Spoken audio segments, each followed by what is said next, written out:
마가복음 9장 14절부터 29절까지 3교독 하시겠습니다.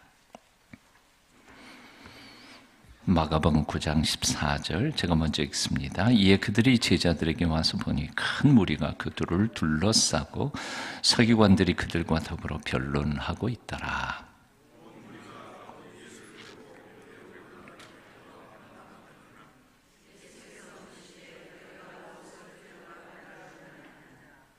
무리 중에 하나가 대답하되 선생님, 말 못하게 귀신 들린 내 아들을 선생님께 데려왔나이다.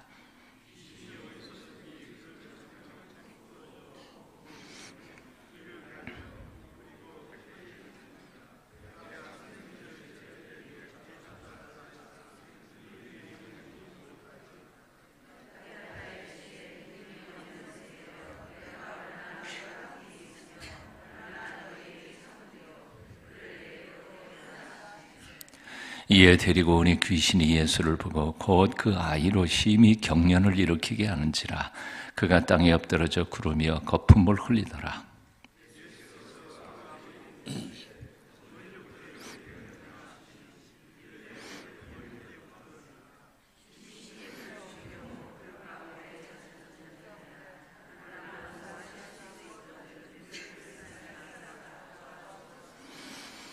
예수께서 이르시되 할 수 있거든이 무슨 말이냐, 믿는 자에게는 능히 하지 못할 일이 없느니라 하시니,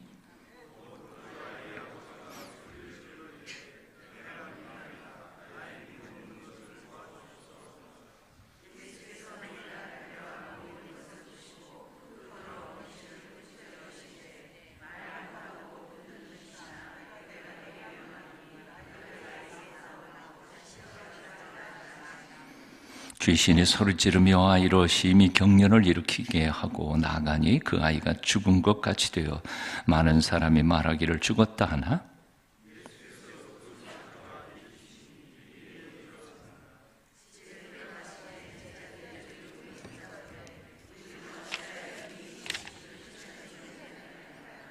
함께 읽습니다.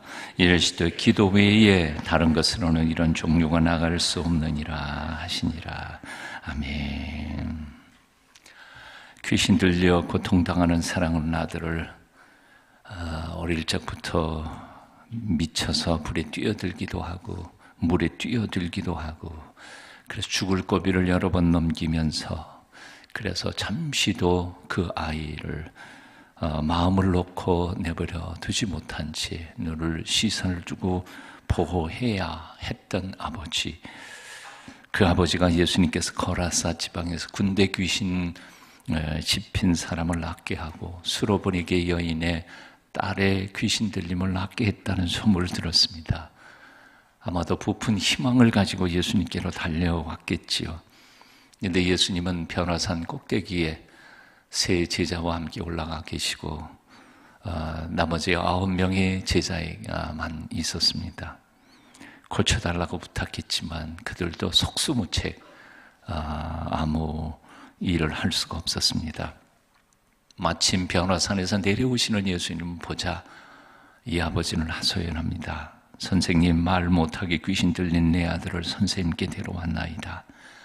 귀신이 어디서든지 그를 잡으면 거꾸로져 거품을 흘리며 이를 갈며 그리고 발휘해지는지라. 내가 선생님의 제자들에게 내쫓아 달라고 왔지만 그들이 능히 하지 못하더이다. 제자들의 믿음 없음을 꾸짖으신 예수님께서 아버지에게 다시 묻습니다. 언제부터 이렇게 되었느냐? 예, 어릴 때부터입니다. 귀신이 그를 죽이려고 물과 불에 자주 던졌나이다. 그러나 무엇을 하실 수 있거든 우리를 불쌍히 여기사 도와주소서. 그 말씀을 듣자마자 주님께서는 꾸짖으시며 말씀하십니다. 할 수 있거든이 무슨 말이냐? 믿는 자에게는 능히 하지 못할 일이 없느니라. 할 수 있거든이 무슨 말이냐? 믿는 자에게는 능히 하지 못할 일이 없느니라. 결국 문제는 믿음이었습니다. 중요한 건 믿음이었죠. 불신자들의 믿음이 없는 것은 당연한 일일 수 있습니다. 그런데 문제는 신자들이 믿음이 없다는 데 여기에 심각한 문제가 있는 것이지요. 곰곰이 생각해 봅니다. 왜 믿는 사람들이 믿음이 없을까? 믿는다고 하면서도 왜 믿음이 없을까? 지난 서구 기독교가 그만 이성 중심의 신앙에 매달려서 하나님의 신앙, 기독교 신앙의 신비를 모두 다 까발려서 설명해 보려고 했었기 때문이라고 생각이 듭니다. 2000년 전의 초대교회의 우리 신앙의 선배들은 모든 것을 머릿속으로 이해하려고 해본 적이 없습니다. 초대교회 교인들에게 있어서 신앙은 삶이었습니다. 부활도 죽음도 그리고 다시 태어남도 세례도 이 모든 것들이 사람의 머리로는 이해되지 않을지라도 그것은 구체적인 삶의 체험이었습니다. 그래서 그들은 한 번도 모든 문제, 하나님의 신비, 하나님의 그 성품에 대하여 다 설명할 수 있어야 이해가 되어야 그래야 하나님을 믿는 것이 아니었다 그 말입니다. 하지만 여러분 아시는 것처럼 인간의 이성 두 가지 큰 줄기가 있는데 헤브라이즘과 헬레니즘이지요. 서구의 신학 체계는 헬레니즘, 논리적, 이성적, 합리적 설명이 꼭 필요한 그런 체계를 가지고 왔습니다. 그러다가 보니까 기독교 신앙의 신비가 껍데기 벗겨지고 이해되지 않는 부분들은 다 없는 것이고, 그리고 그런 것들은 사실 거짓말이고 이단이고 하다가 보니까 오히려 요즘에 와서는 서구 기독교가 동양의 불교의 신비가 있다고 생각해서 이쪽으로 탈퇴해 오는 경향이 생기게 되어버렸습니다. 하지만 솔직히 생각해 보면 인생이란 이해되지 않는 부분들이 참 많지요. 인생이 다 이해가 됩니까? 하나님이 다 이해가 됩니까?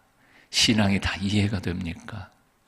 사실은 초대교회에 이해되지 않는 하나님만이 가지고 계시는, 그래서 계시라고 해서 이렇게 신비의 베일을 열어서 보여주신 것만큼만 우리가 볼 수 있는 그런 신비 속에 가려진 것을 신학적으로는 그냥 그 자체로 신비라고 표현했습니다. 왜 우리는 모든 것을 설명할 수 있어야만 할까? 설명할 수 없는 것은 존재하지 않는다고 생각하게 되었을까? 진정한 신비, 하나님께서 감추어 두신 신비에 대하여 우리는 왜 믿지 못할까? 왜 꼭 설명을 해야 이해가 되어야 그것이 있다고 믿을까? 우리의 신앙에 대하여 다시 점검해야 할 필요가 있습니다. 제2의 아인슈타인이라고 하는 별명을 들은 천재적인 수학자 존 네시라고 하는 사람이 있습니다. 그런 한평생 정신분열증으로 환청과 환상을 본 사람이었습니다. 그것에 한동안 시달려서 도저히 정상적인 삶을 살지 못하던 사람이었지만 자기 희생적인 아내의 도움을 통해서 환상을 보면서도 위대한 수학적 원리들을 궁고해내서 결국은 노벨 경제학상을 받기도 하고요. 수학계의 노벨상이라고 하는 아벨상도 받습니다. 노벨 경제학상 수상식에서 그가 한 말이 참 위대합니다. 여러분 보셨으리라고 생각하는 Beautiful Mind라고 하는 영화의 마지막 장면이죠. 존 내시는 이렇게 말합니다. 나는 평생 숫자와 방정식과 논리를 추구하면서 살아왔습니다. 그러다가 나 자신에게 질문했습니다. 무엇이 진정한 논리인가? 로직인가? 누가 이 이성을 결정하는가? 나는 물질적인 세계, 논리적 세계, 그리고 환영의 세계를 방황하면서 지금까지 살아오다가 깨달은 가장 소중한 발견이 있습니다. 그것은 논리로도 방정식으로도 설명할 수 없고 증명할 수 없는 사랑의 신비입니다. 그리고는 백발이 성성한 아내를 향하여 이렇게 고백합니다. 내가 존재하는 단 하나의 이유는 당신의 이해할 수 없는 사랑 때문이었어. 사랑. 세상에서 가장 소중한 것은 믿음으로 함께 살아가는 삶이라고 생각이 듭니다. 이해할 수 없는 것이죠. 방정식으로 풀 수 없는 겁니다.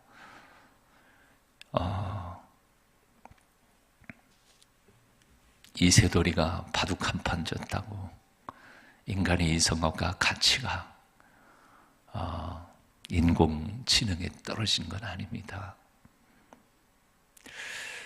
세상에서 가장 소중한 것은 우리들의 사랑이고, 이해할 수 없지만, 설명할 수 없지만 우리의 삶 그 자체이고, 태어나는 것이고 죽는 것이고, 이 모든 것이 하나님께서 우리를 다루시는 하나님의 놀라우신 축복의 손길이라는 것을 기억해야 합니다.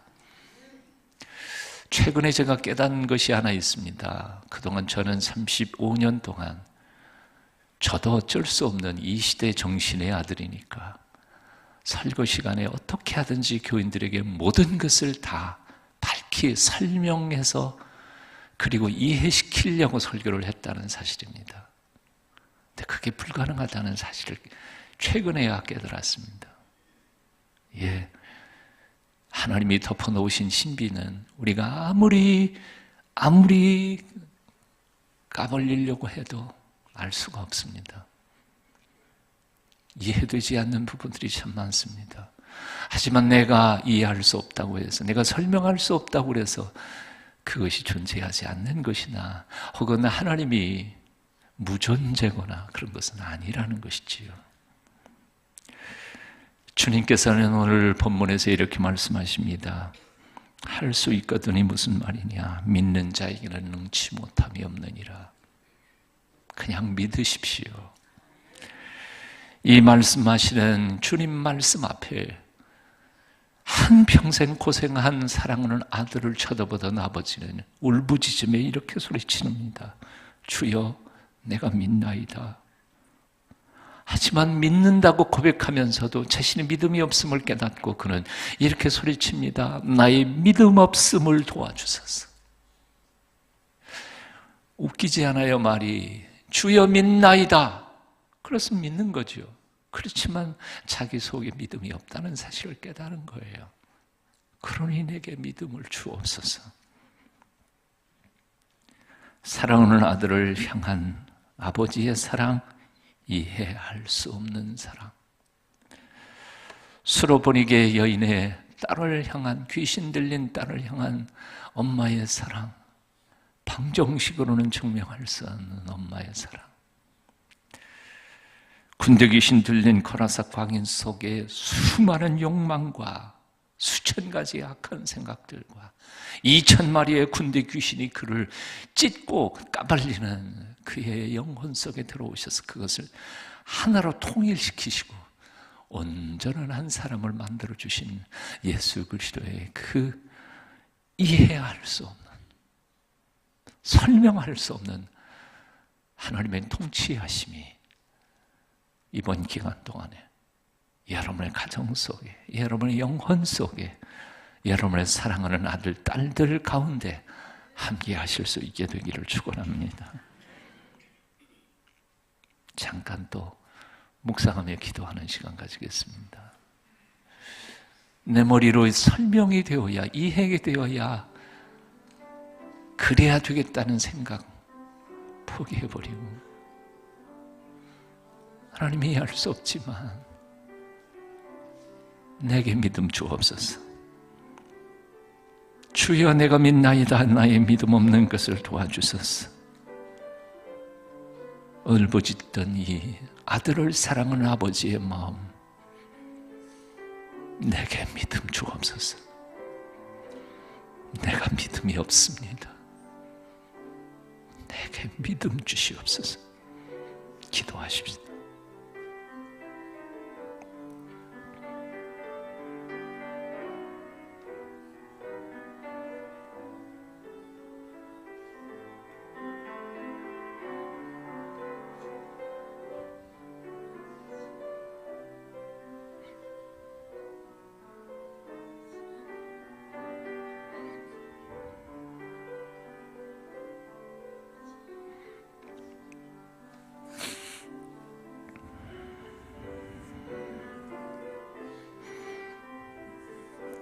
눈 감고 기도하실 텐데요. 월요일부터 이 순간까지 병자들의 질병을 고쳐주신 예수님을 묵상하면서 오늘 자신의 아픈 부위에 손을 대며 기도하는 시간을 가지도록 하겠습니다. 자신의 아픈 부위에 손을 대시고, 주님, 이 손이 내 손이 아니라 주님의 피 묻은 주님의 손이 되게 하시고, 주님께서 치유하셨던 그 놀라운 기적의 역사가 오늘도 내게도 이루어지게 도와주십시오. 내 몸은 건강하지만 병든 내 아들, 내 딸, 오늘 이 자리에 오지 않았을지라도 그 아들, 그 딸 하나님 손에 맡겨드리며 하나님께서 이 순간 고쳐주시기를, 새롭게 해주시기를, 그 영혼이 당당하고 담대하게 해주시기를, 이 시간 통성으로 함께 같이 기도하는 시간 가지겠습니다. 통성으로 함께 기도하십시다. 존귀하신 아버지 하나님을 찬양합니다. 우리에게 기도를 가르치신 주여, 기도할 수 있는 특권을 주신 하나님을 감사합니다. 이 12의 혈루증을 앓던 여인의 내밀한 혈루병이 그늘을 말리신 것처럼 우리 속에 남모르게 고민하고 숨겨놓았던 아픔들과 고통들을 치료해 주시옵소서. 귀신 들린 딸을 위하여 기도한 이방 여인처럼, 귀신 들린 아들을 위해 울부짖던 아버지처럼 그렇게 우리의 아들과 딸들을 축복하여 주시옵소서. 치료하여 주시옵소서. 새롭게 하여 주시옵소서. 성령이여, 불로 응답하시고 물로 응답하여 주시고, 당신의 사랑하는 주의 백성들 건강한 모습으로 하나님의 영광을 위하여 온전히 봉사하고 섬겨갈 수 있는 하나님의 사람들 되도록 은총을 베풀어 주시옵소서. 우리는 모르겠습니다. 이해할 수 없는, 설명할 수 없는 하나님의 신비 가운데 계신 주여, 우리를 새롭게 하시고 온전케 하여 주시옵소서. 주께서 함께 해주심을 믿습니다. 새롭게 하소서. 아멘. 할렐루야. 함께 하소서.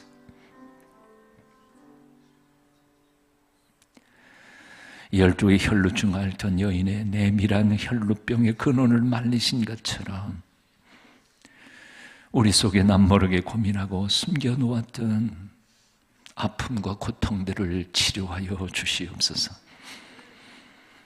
귀신 들린 딸을 위해 기도한 이방 여인처럼 평생을 귀신 들려 고통당하던 사랑하는 아들을 위하여 울부짖던 아버지처럼